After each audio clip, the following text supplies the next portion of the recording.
Olá, alunos do sexto ano, vocês são formidáveis, tá? Estão estudando muito bem aí em casa, assistindo as videoaulas, assistindo lá, né, o Conexão Escola, participando aí das atividades, certo?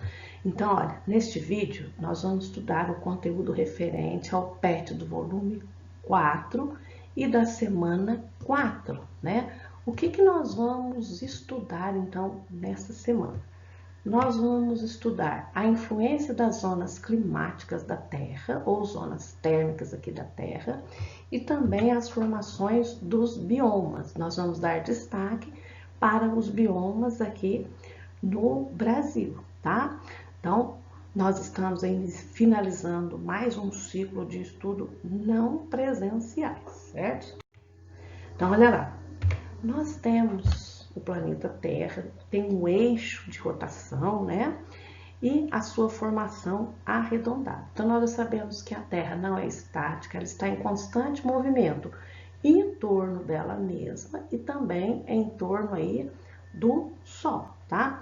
O nosso planeta, ele tem uma forma achatada aqui nos polos e por isso ele recebe o nome de geóide. E devido, então, a essa forma arredondada, nós temos aí características que contribuem para que os raios solares incidam de maneira desigual em cada parte do globo. Então, dessa forma, ocorre uma distribuição diferenciada de energia do Sol em nosso planeta. Nós percebemos que aqui, entre o Trópico de Câncer e o Trópico de Capricórnio, essa incidência solar ela vai ser muito maior.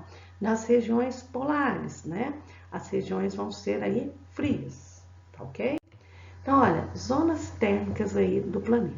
Térmico, né? Vocês têm uma garrafa térmica em casa. Qual o objetivo? Manter o café ou chá quentinho. Então, térmico é relativo à temperatura. E o que são as zonas térmicas do planeta? São as regiões do planeta onde a temperatura se apresenta de forma diferente. Então, nós vamos encontrar áreas na superfície terrestre que são mais quentes e outras que são aí mais frias. Então, as regiões próximas entre o Trópico de Câncer e o Trópico de Capricórnio são regiões quentes, né? Então, nós vamos observar que nós vamos ter, é possível identificar diferentes zonas térmicas que se caracterizam de acordo com a distribuição dessa radiação solar sobre a superfície, certo? As zonas térmicas são, então, a zona intertropical ou zona tropical, zona temperada norte, zona temperada sul, zona polar norte e zona polar sul, certo? Então, de que maneira que isso ocorre? Como delimitar essas zonas climáticas? Lembram lá dos principais paralelos? Quais são eles? A linha do Equador com 0 grau, né? Essa linha do Equador, então, divide a Terra em dois hemisférios. Lembrando que hemisfério significa metade. Hemisfério norte e hemisfério sul. Aí nós vamos ter o Círculo Polar Ártico a 66 graus norte e 66 graus e 33 minutos. O Círculo Polar Antártico, né, 66 graus norte, 33 minutos sul. E nós vamos ter ainda os trópicos, o Trópico de Câncer e o Trópico de Capricórnio, que estão localizados a 23 graus norte, 23 graus e 27 minutos norte, 23 graus e 27 minutos sul. Então, os paralelos, eles vão delimitar. Lembrando que essa delimitação, ela não é exata, né? É apenas um referencial. Isso aqui são apenas linhas imaginárias. Os paralelos e meridianos são linhas imaginárias, tá? Nós vamos ver agora as zonas polares, né? Nas zonas polares norte e zona polar sul, né, a incidência dos raios solares que atingem essas zonas polar norte e polar sul, ela se dá de maneira bastante inclinada. Então, se ela vai ser inclinada, vai ser com pouca intensidade. Então, as regiões polares, ela é marcada por um frio intenso e contínuo, né, ao longo do ano, certo? Então, nós vamos tem verão? Tem, né? No verão são os dias polares. Então, se é verão aqui no Polo Norte, aqui no Polo Sul é inverno e vice-versa. A vegetação ela só é possível durante alguns meses do ano. E mesmo assim, muitas vezes ela é escassa, as condições de vida. Então, aqui no Polo Norte, nós vamos encontrar os inuits, principalmente aqui no norte aqui do Canadá, né, que se adaptaram a essas regiões aí polares. Então, as condições de vida é difícil. Animal, nós vamos encontrar o urso polar no hemisfério sul, na região polar sul. O animal típico é o pinguim e nós não temos população que habita a zona polar sul, só temos base de pesquisas. E o Brasil tem uma base de pesquisa aqui no hemisfério sul, certo? As zonas temperada norte e zona temperada sul, tá? Então, nessas regiões, os raios solares atingem a superfície terrestre com certa inclinação e devido a essa certa inclinação vai ocorrer um equilíbrio entre os dias quentes e os dias frios. O que caracteriza as regiões temperadas? As 4 estações do ano, elas são bem definidas, tá? Então, esse foi o nosso estudo sobre as regiões aí, as zonas térmicas. Agora, a zona térmica tropical. Então, na zona térmica tropical ou intertropical, nessa região, os raios solares incidem sobre a superfície do planeta praticamente sem inclinação, e em razão dessa incidência concentrada, as regiões aqui tropicais, elas apresentam temperaturas altas e constantes durante o ano todo. A vegetação típica é de clima tropical, né, formada por florestas de alta densidade e com densas e exuberantes, né? Quais são essas florestas? A floresta amazônica aqui no Brasil, né? A chamada floresta tropical. Ela vai estar presente, então, nessas regiões. Elas abrangem a América, o norte da América Latina, parte aqui da África e o sudeste, sul e sudeste asiático e o norte aqui da Oceania, tá? Agora nós vamos ver o tema bioma, né? A palavra bioma, ela significa aí bios, né? Bio, vida, e oma, grupo ou massa. Então, o bioma é uma unidade biológica do espaço geográfico caracterizada de acordo com o macroclima e aspectos da vegetação de um lugar.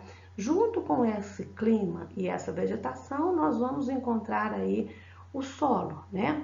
A definição de bioma, ela varia de autor para autor, mas em geral são citados 11 tipos de bioma, né, para as diversas faixas climáticas aqui do planeta. Então, quando nós estudamos os seres vivos que existem nesses biomas, né, seu habitat, o que é o habitat? O meio natural. Nós costumamos utilizar o conceito de ecossistema. E o que é o ecossistema? Um sistema conjunto formado pelos seres vivos, animais, vegetais, os micro-organismos e pelas condições ambientais com as quais eles se interrelacionam. Quais são essas condições ambientais? O solo, a água solar, clima e o relevo, tá? O ecossistema é uma paisagem natural que não tem uma definição espacial exata, então não tem uma área delimitada do território, tá? Exemplo, quando nós falamos em ecossistema amazônico, então, em virtude de Amazônia compreender uma região imensa, na realidade, nós referimos a milhares de ecossistemas vizinhos ou que estão integrados aqui nesse domínio, em uma paisagem maior que vai ser o bioma, tá?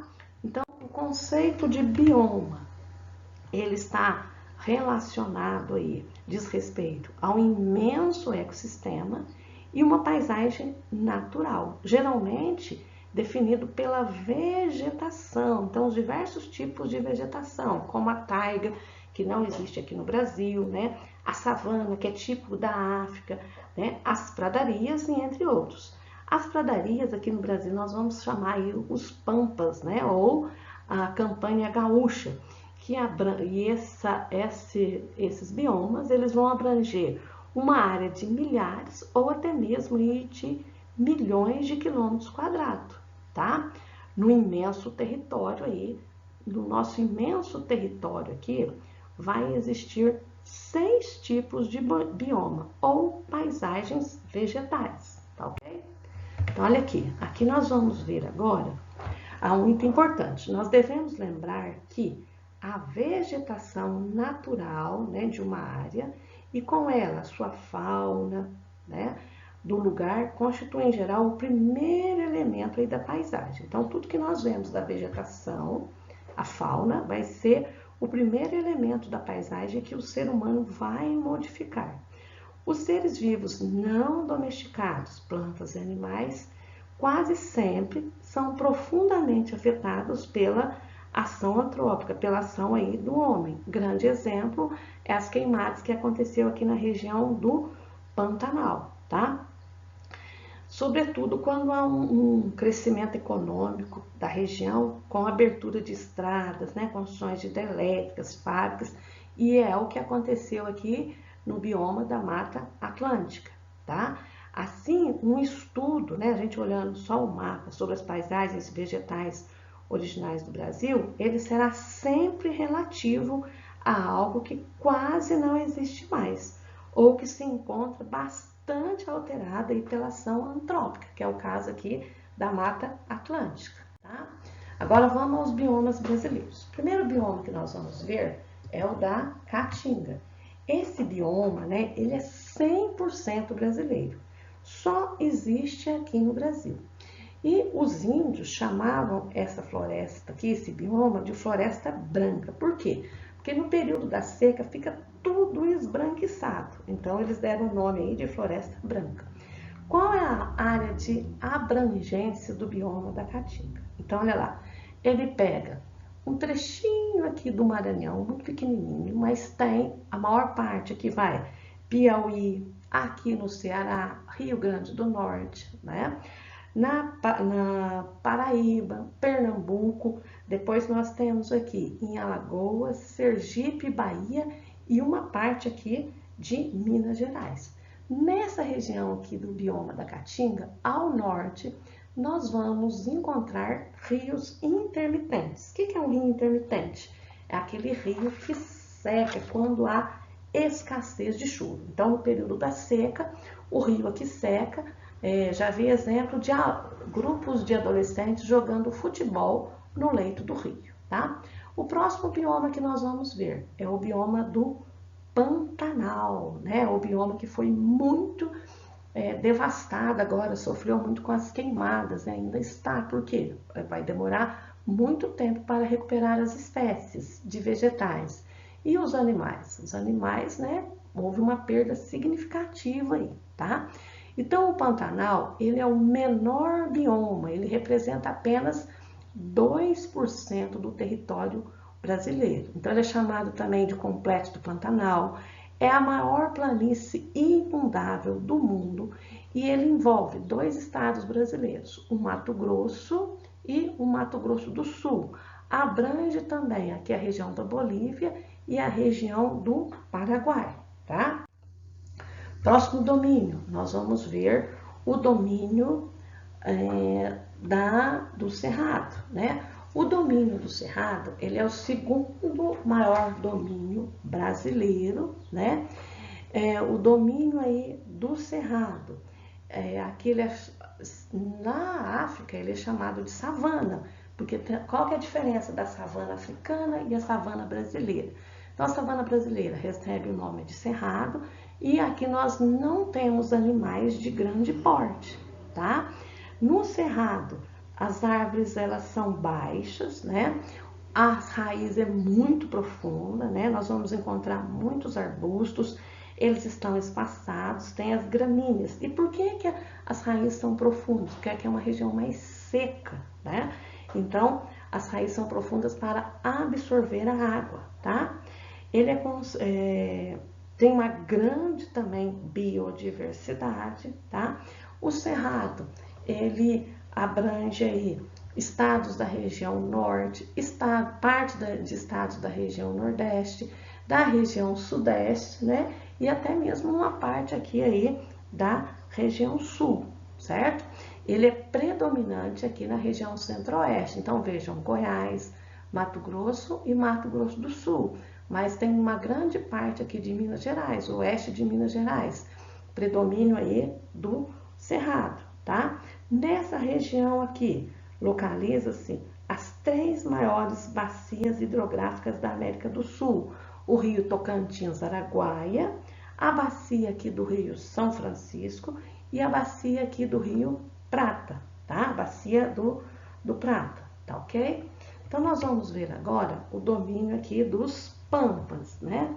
Os pampas é uma região de planície, é chamado de coxilhas, né? Campanha gaúcha, Campos Sulinos, Campos do Sul, e é o único bioma brasileiro que abrange uma única federação, abrange aqui o estado do Rio Grande do Sul inteirinho aqui, os pampas, tá? Ele ocupa também a região aqui do Uruguai e da Argentina. Nessa região, nós vamos ter o clima subtropical e que as 4 estações do ano elas são bem definidas. Vou aproveitar o mapa aqui e vou falar para vocês do bioma amazônico, né? O bioma amazônico ocupa 40, alguns autores falam 49% do território brasileiro. Então, ele abrange, olha, o Pará, o Amapá, Roraima, Amazonas, o Acre, Rondônia, o norte aqui do Mato Grosso, tá? E vai abranger também a região das Guianas, aqui do Suriname, da Venezuela, do Peru e da Bolívia, tá?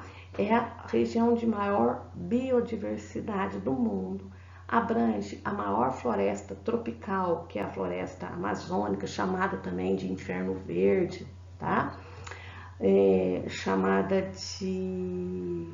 são 3, 4 nomes, não me lembro agora, mas o Inferno Verde foi um grande geógrafo alemão, Humboldt, que deu esse apelido para a floresta aí amazônica. E envolve também, abrange a maior bacia hidrográfica do mundo, que é a bacia do Rio Amazonas, ok? Agora nós vamos ver aí da Mata Atlântica, tá ok? Então, a Mata Atlântica, a cobertura original, como eu disse lá no início da aula, né? Ela hoje está totalmente aí devastada, ação antrópica. Por quê? É essa área aqui que tem as maiores indústrias, as maiores cidades. Então, hoje nós temos apenas remanescentes da Mata Atlântica. Quando nós vamos para Ubatuba, tem uma região lá que é uma área de conservação, de preservação ambiental permanente, né? Então, quando vocês estiverem viajando, observa lá que tem as placas indicando os animais, né? Tem áreas que podem até ser visitadas, tá? Nessa região aqui da Mata Atlântica. Então, a Mata Atlântica, ela abrangia aí 15% do território, né? Hoje nós temos apenas remanescentes, 7% só, e ela vai desde aqui da região norte, nordeste, até parte da região sul. Então, ela passa aí pelos estados do Ceará, Rio Grande do Norte, Paraíba, Pernambuco, Alagoas, Sergipe, né? A Bahia, Minas Gerais, o Rio de Janeiro, São Paulo, Espírito Santo, né? Até chegar aqui na parte aqui do Rio Grande do Sul. Então, tem um trecho tinha um trecho, né? Até aqui o Rio Grande do Sul. Essa parte foi toda devastada. Então, nós temos aqui também em Santa Catarina e no Paraná. Pessoal, interessante, olha. É o segundo bioma mais ameaçado do planeta. E esse bioma, ele tem algumas árvores frutíferas. 2 delas estão bem presentes aqui na nossa região, que é a goiabeira e a jabuticabeira, tá? Era a região de produção aí do pau-brasil, né? Da Jussara, que é um tipo de palmito, tá? E tem uma região de muitas e muitas orquídeas, tá ok?